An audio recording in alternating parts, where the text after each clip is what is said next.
Hello Scratchers, in this tutorial we'll make another game, and that game is called Whack a Virus.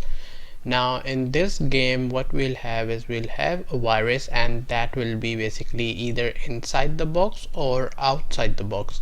And if the virus is outside the box and when we click it, then our score will increase. But let's say if the virus is inside the box and then if you click it, then our score will decrease.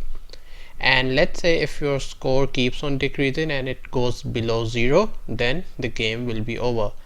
Now first of all I'll show you the game mechanics and how it works. So I'll click full screen here and I'll click this green flag. Now the first thing you will see that we have a countdown from 3 2 1 and then go.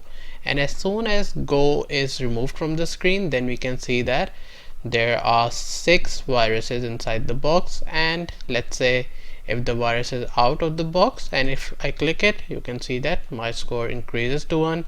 And let's say if the virus is inside the box and I click it, then my score reaches 0. And now let's say if I click another virus which is inside the box, then it will be game over because our score went below 0. So this is what we are gonna make in our next tutorial, so join me there. Thank you.